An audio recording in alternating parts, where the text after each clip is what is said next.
Prey is spread out and difficult to come by.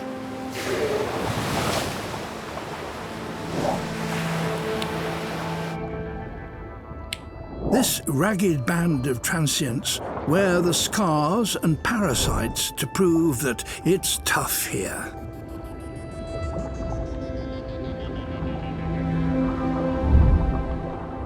These killer whales work undercover, silently. Prey is wary.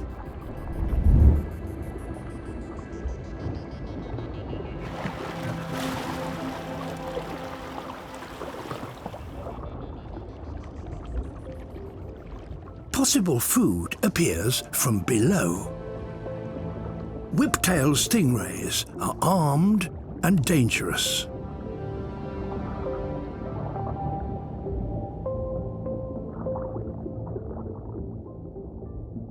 Stingrays sometimes are coming right towards me.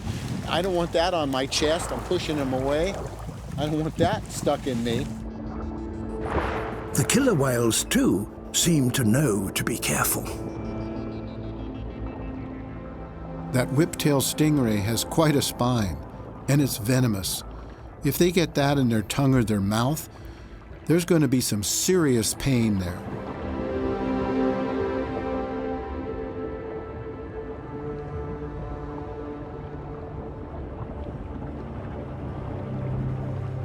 The whales must have recognized this ray from the several species without a poisonous spine. They take time to consider. It's valuable food, but dangerous.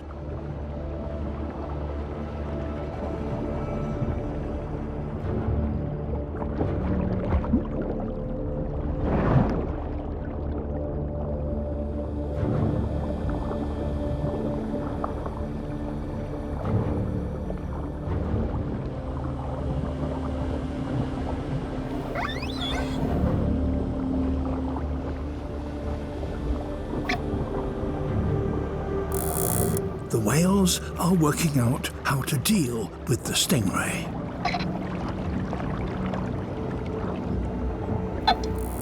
They softly chirp to each other in whispers. These whales are stalkers. They work quietly. The lead female would come in to check it out, then pull back to let the other one smash it with its tail.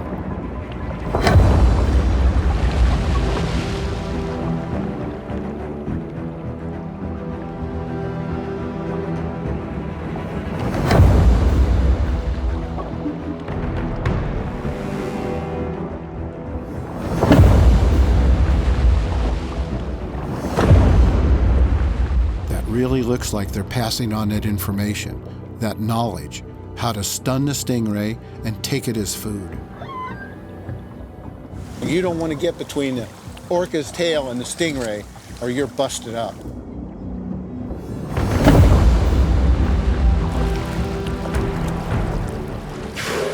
The family tries the technique in turn.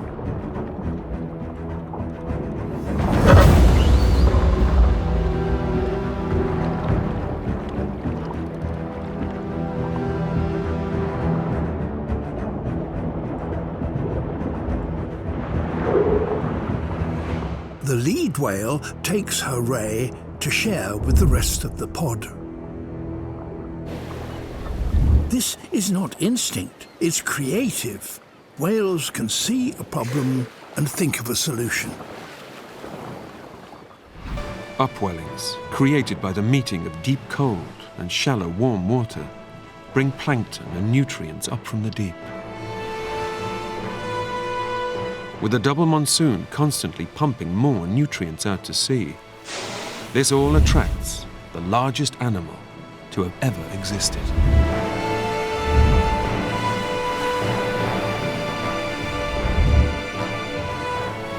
This is one of the only places on Earth where blue whales can be found so close to shore all year round.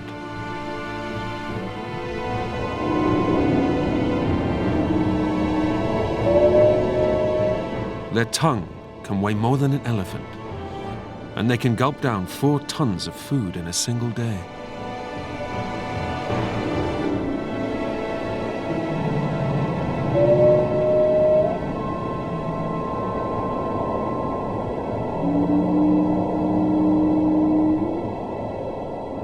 Huge, 25-meter long, mysterious creatures, normally found voyaging the world's oceans. Emerging from the waves, they bring hitchhiking whale suckers to the surface. But these giants will not be going far. They seem to like Sri Lanka.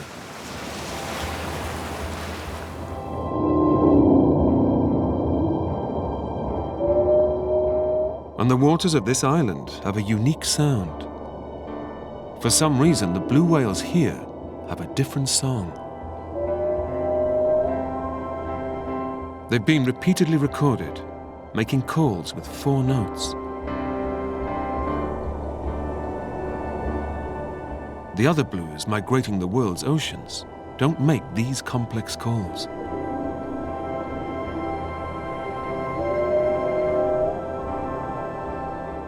This may be one of the few places on Earth they've made a permanent home, a tribute to the richness of these waters.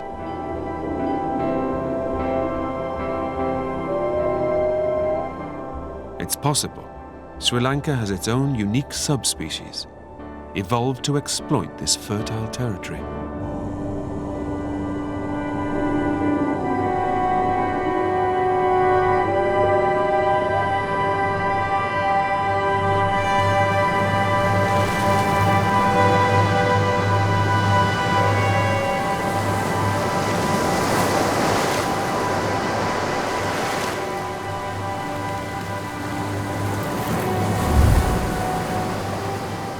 The existence of Sri Lanka's population of the most mighty of marine mammals has only been studied by scientists in the last couple of decades. After a journey of more than 4,000 kilometers, the whales have finally arrived.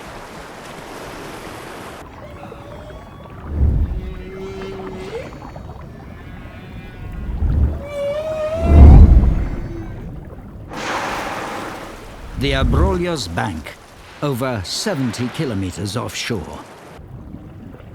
The whales have not come here to feed. In fact, they haven't eaten since they left Antarctic waters and will not feed again until they return in 3 months' time. They're living off fat reserves. They've come here to mate, and the males waste no time, chasing females and displaying to each other.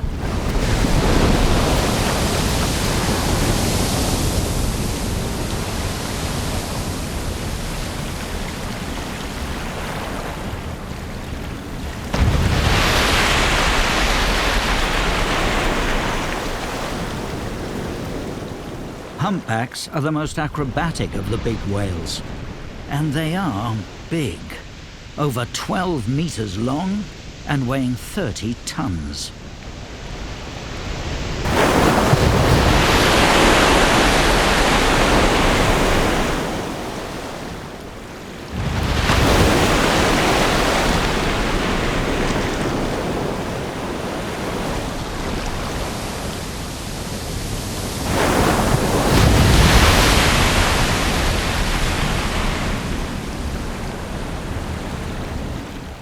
Sound travels well in water. So beneath the surface, these displays must be hard to ignore.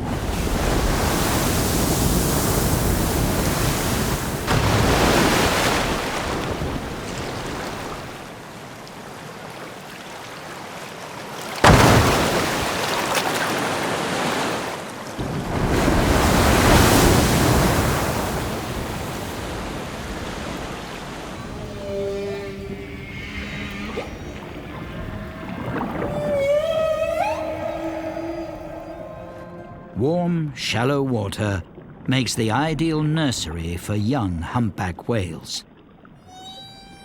Dwarfed by mother, a newborn humpback is still a big baby, over 4 meters long at birth and weighing nearly 2 tons. Despite its huge size, the whale infant is vulnerable like any other baby and needs the support of its mother.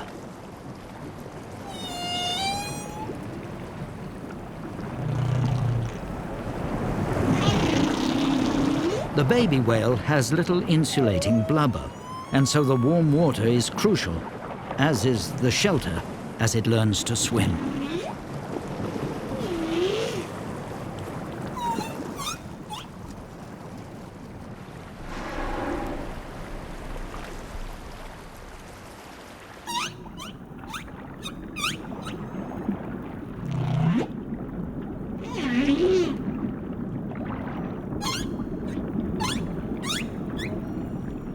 The baby will spend the first year of its life with its mother.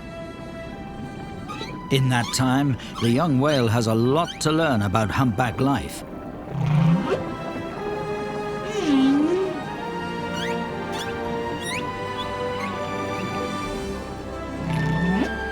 But there's still time to play and frolic.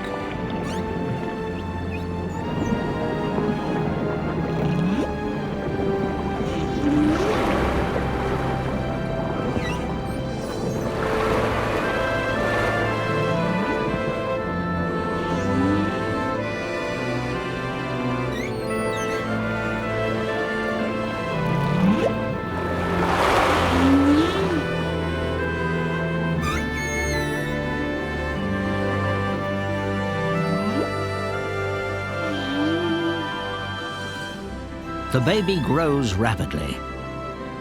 That's not so surprising when its mother's milk is 50% fat and the baby suckles frequently, consuming over 45 kilos of milk a day.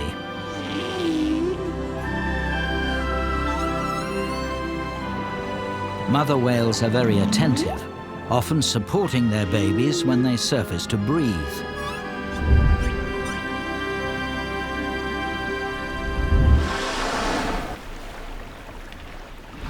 100 years ago, a tiny population of southern right whales held out in the South Atlantic. On the Patagonian coast of Argentina, in bays sheltered by the peninsula Valdez, there is a sanctuary. The southern right whales still come here because it is safe. Like blue whales and bowheads, they carry clues to the past.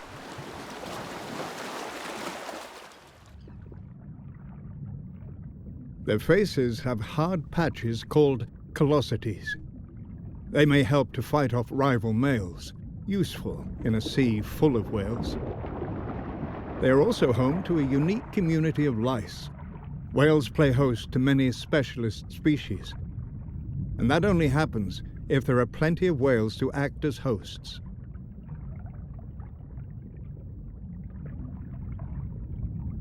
This is a nursery. Their young are born here.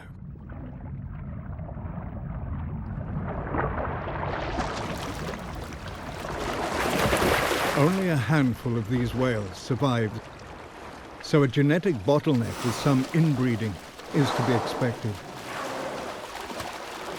These days, 1 in 6 calves born here are white. Tiny populations often throw up genetic abnormalities. Whaling may have changed the shade of this pale whale. His testimony is in the color of his skin.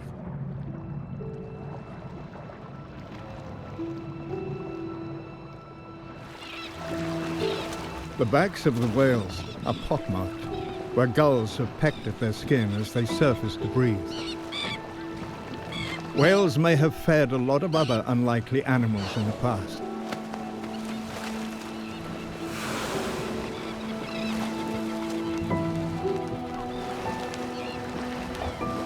The whales soon figured out ways to outwit the birds. The mothers bend their backs down, called a galleon position. The whale brain power on show points towards them being part of an adaptable and sophisticated society. The calves stay close to the mothers, but amorous males and teenagers often want to join in. They push the calf aside and try to climb on top of the mother. Right whales are very buoyant, so it's a struggle.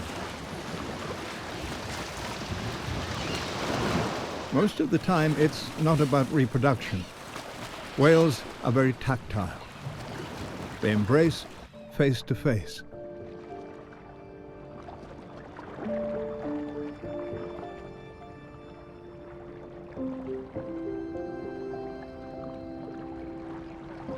They're slow breeders. In a world full of whales, that helps. But now, it's a disadvantage. Whalers called them right whales because they were the right whales to kill. They are slow and float once dead.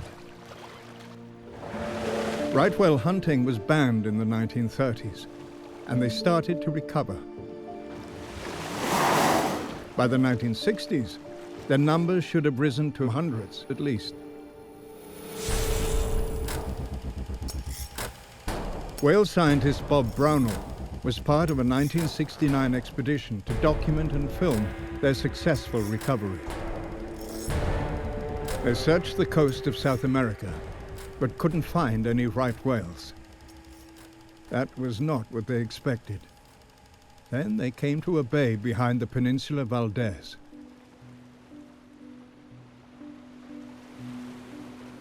It was just it looked like a very desolated place. Eventually, a handful of whales emerge, like victims of a disaster. And we found, I don't remember, half a dozen or 8 whales, and then we didn't encounter them again.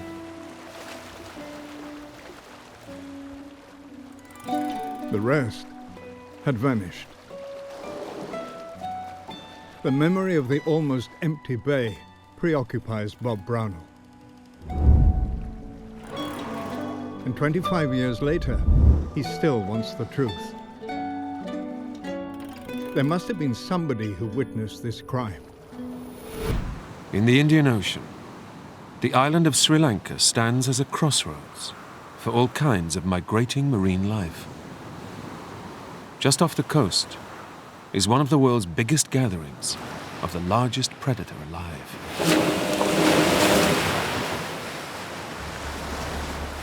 The sperm whale.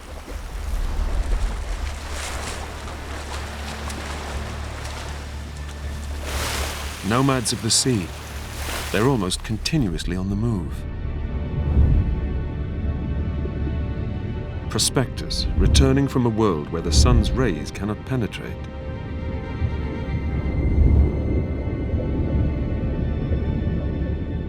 After as long as an hour in the deep, they return to the surface to breathe. Before they dive again, they fertilize the surface. To save energy in the depths, they shut down their non-critical organs, and that includes the ability to defecate. This is one of the only ways that nutrients locked in the world below are returned to life near the top.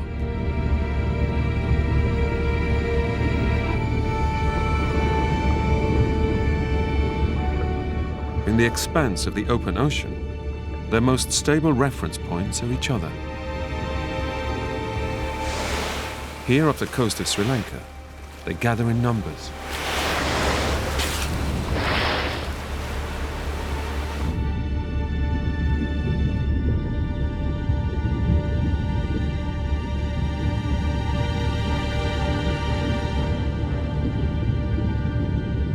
Superpods, some of the largest seen anywhere in the oceans.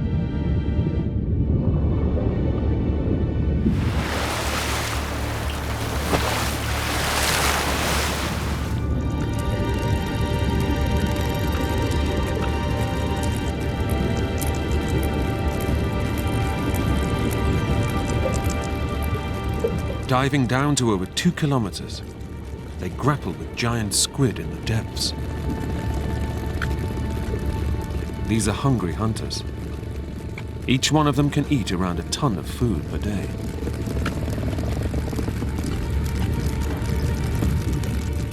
It's thought that they can stun their prey by producing some of the loudest sounds of any living creature.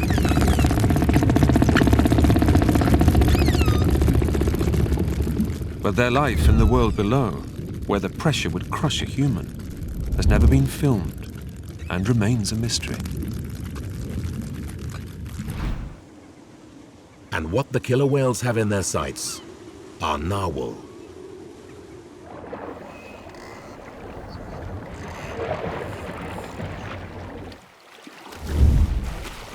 Right now, they're on their way to the tranquil bays and inlets that form summer nurseries for more than half of the roughly 80,000 global population.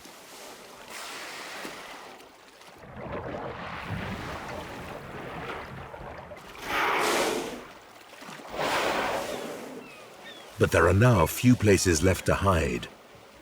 For narwhal, the summer is suddenly becoming a dangerous time.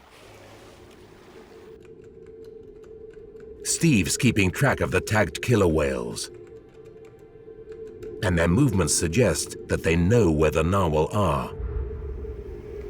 Killer whales moved all together as a group of 5 of them at fairly rapid speed again, probably in the range of 200 kilometers a day. And very quickly they get down into the next inlet, and from an aerial survey we found out that most of the narwhal were down near the bottom of this inlet. It's these very inlets that are the end of the narwhal's journey.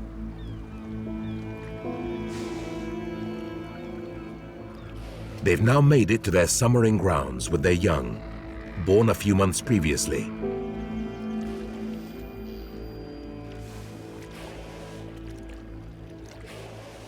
Their summer migration is now over.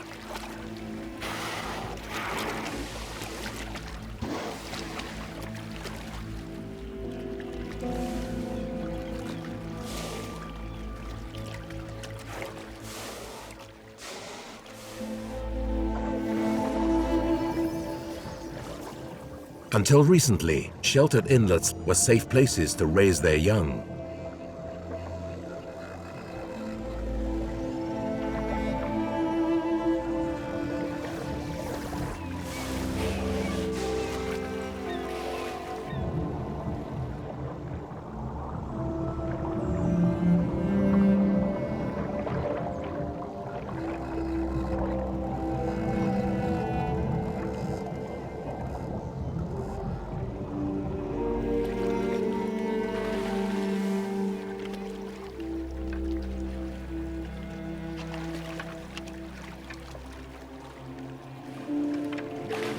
Lifting their tusks out of the water is known as tusking.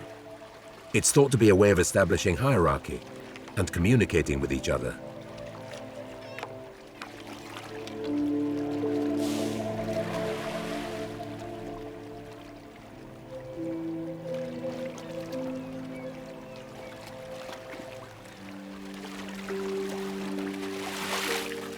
Swimming in circles and tusking is a sign that all is peaceful.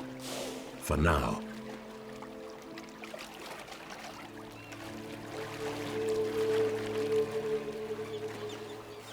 But how long will this peace last?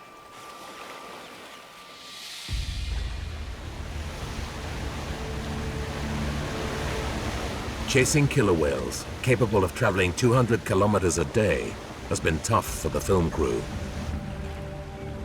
Since the tagging event, they haven't even got close to them. But 12 days into their trip, they managed to track them down.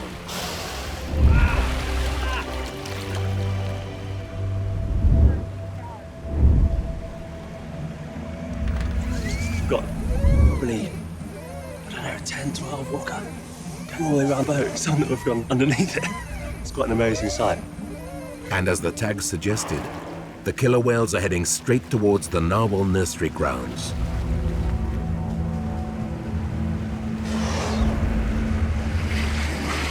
Still got them. They're still there.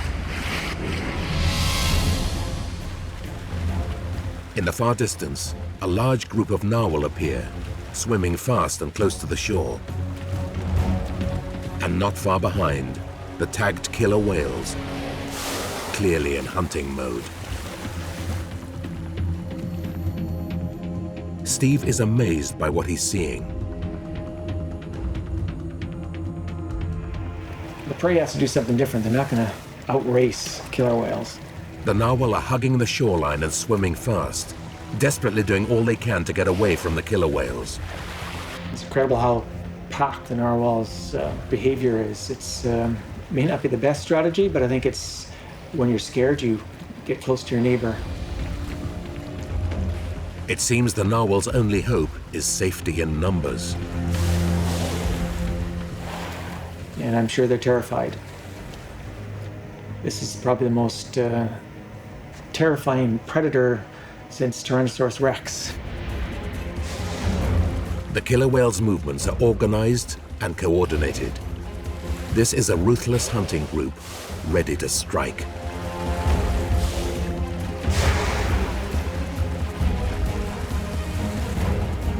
Working together, the killer whales seem to be herding the narwhal closer to the shore. Killer whales are typically, as a predator, will be quiet and not make a lot of communication sounds because the prey can hear them. But once they've been discovered, they can start using communication to coordinate their activities.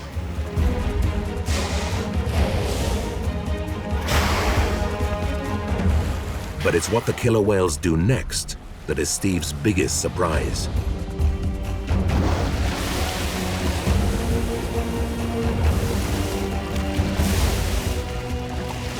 Lunging themselves at the beach, the entire pod of 20 killer whales pin the narwhal in shallow water.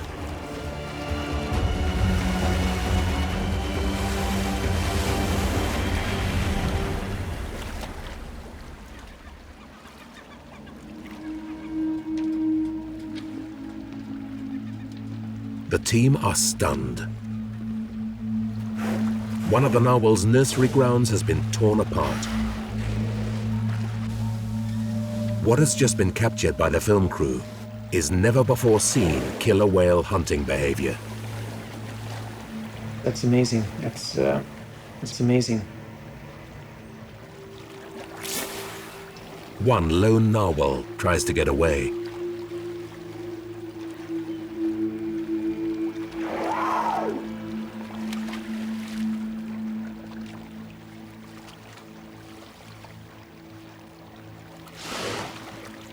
But exhausted from the chase, he won't last long.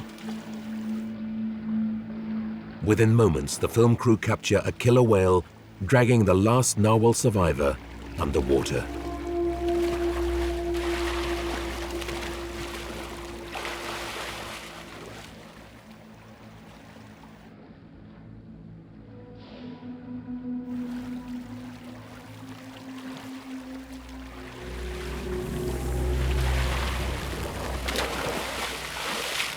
I don't recall records of Inuit stories of predation, that kind of lunging behavior. Having seen it now, I can see it makes sense. Pretty amazing pictures. Seems like the larger male is staying back a bit because of its size. It might actually create problems in shallow water. But they'll certainly participate in the feeding. Under the water, the killer whales are tearing the narwhal apart. It seems the kill is shared amongst the pod.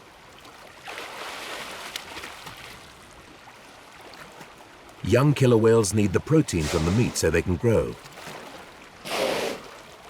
whilst older whales go for the fat to provide stores of energy.